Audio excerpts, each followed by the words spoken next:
Le SUV de taille moyenne bz4X a été le premier véhicule électrique conçu spécifiquement par Toyota. Il a reçu des réactions mitigées lors de son lancement initial en 2022, mais il est tout de même devenu l'un des 3 modèles les plus vendus de son segment en Europe. Les constructeurs japonais ont écouté les retours concernant ce véhicule et nous proposent aujourd'hui cette version nettement améliorée, avec des améliorations significatives dans presque tous les domaines. Puisque sa conception s'appuie sur plus de 2 décennies d'expérience dans l'automobile électrifiée, on pourrait s'attendre à ce qu'il s'agisse d'un produit vraiment abouti.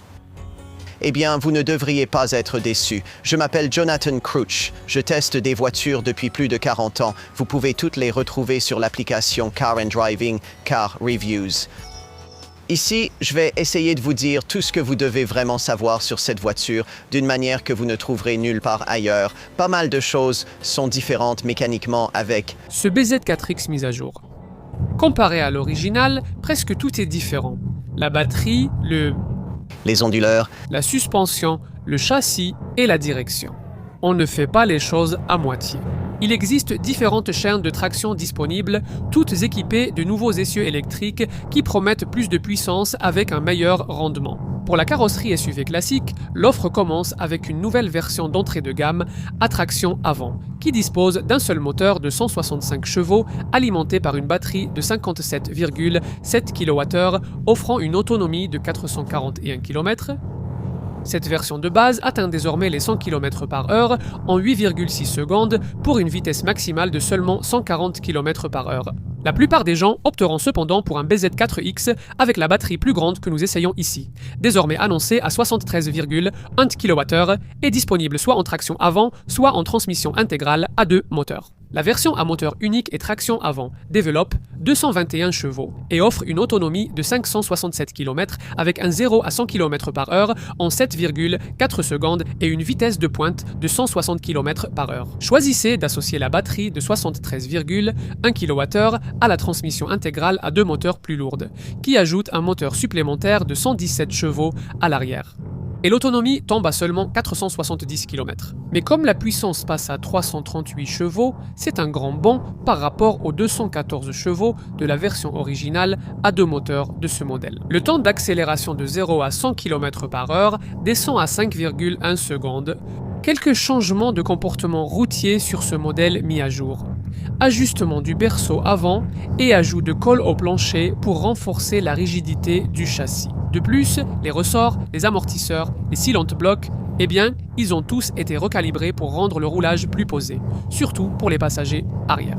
En plus, des mesures ont également été introduites pour réduire encore davantage le bruit et les vibrations afin d'offrir un habitacle encore plus paisible. Que vous commandiez votre bz4X en traction avant ou en transmission intégrale, vous vous attendriez à des réglages de régénération de freinage sélectionnables qui peuvent désormais être contrôlés par des palettes au volant fonctionnant selon 4 niveaux et qui incluent toujours une fonction de régénération renforcée qui ralentit votre progression lorsque vous relâchez l'accélérateur jusqu'à 0,15 G, tout en récupérant plus d'énergie pour recharger la batterie pendant que vous conduisez. Ici, cependant, nous nous concentrons sur ce modèle de SUV grand public qui est certainement différent du SUV habituel de cette taille chez Toyota, le RAV4 à moteur thermique. Comparé à ce véhicule, le bz4X est plus long de 73 mm, plus étroit de 90 mm et plus bas de 36 mm. De plus, il a des porte-à-faux plus courts et surtout, il bénéficie d'un empattement plus long de 160 mm. La silhouette de 4,6 mètres de long est également plus anguleuse. On peut dire que le changement visuel le plus frappant de ce modèle mis à jour réside dans ces nouveaux passages de roues noires brillants qui recouvrent des jantes plus aérodynamiques de 18 ou 20 pouces. Sinon, les choses restent globalement inchangées. L'absence de boîte à gants est censée créer une sensation d'espace, mais malheureusement, on ne le remarque pas vraiment. Parce que vous êtes coincé par cette console centrale surélevée en bas, dont l'espace, créé par l'absence de tunnel de transmission, libère un rangement ouvert, bas et peu profond, que vous n'utiliserez presque jamais. La disposition du volant et de l'écran d'instrument peut demander un petit temps d'adaptation, mais vous apprécierez la position de conduite surélevée, typique d'un SUV, si ce n'est les sièges avant au maintien un peu juste. Assez parlé de l'expérience à l'avant de l'habitacle, jetons un œil à l'arrière. La garde au toit n'est pas vraiment remarquable, donc si vous êtes particulièrement grand, les personnes pourraient devoir profiter de la fonction d'inclinaison du dossier.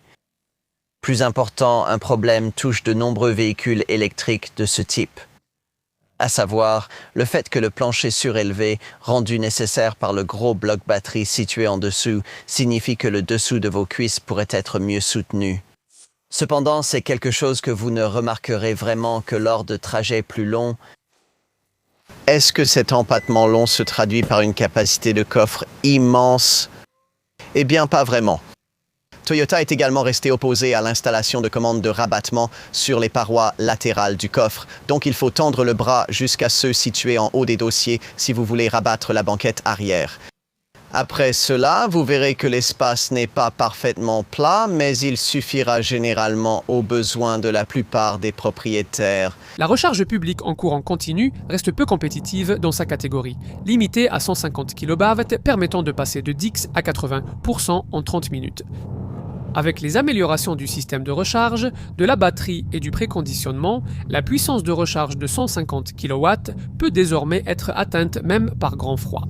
Pour une recharge complète en courant alternatif à la maison, la classique Plus petit, batterie de 57,7 kWh nécessite 8h45 minutes pour une puissance de 7,4 kW, boîtier ou 6 heures. Si vous disposez d'une alimentation triphasée de 11 kW avec la batterie de 73,1 kWh, vous aurez probablement envie. Il vous faudra 12h45 minutes pour une charge complète en courant alternatif avec un boîtier de 7,4 kW ou 7h30 minutes. Avec une alimentation triphasée de 11 kW, la charge en courant alternatif triphasée de 22 kW est maintenant possible, mais uniquement avec la finition XL haut de gamme que peu de personnes voudront se permettre.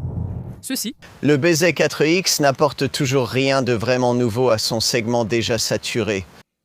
Mais si vous l'aviez ignoré auparavant pour de très bonnes raisons, dans cette version mise à jour, il mérite vraiment qu'on y jette un second coup d'œil.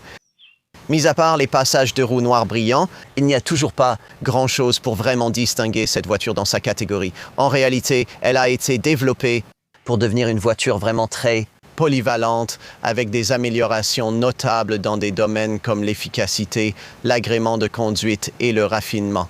De plus, l'habitacle a été grandement amélioré. C'est vrai, dans ce segment, votre argent vous offrira des choix plus intéressants, mais dans cette version améliorée, ce BZ4X est désormais typiquement Toyota, sensé, rationnel et d'un bon rapport qualité-prix. Il y a une place, et peut-être même un besoin pour cela dans cette catégorie. Si vous êtes d'accord, alors l'un de ces modèles pourrait désormais mériter une place sur votre liste de souhaits pour votre prochain crossover électrique de taille moyenne.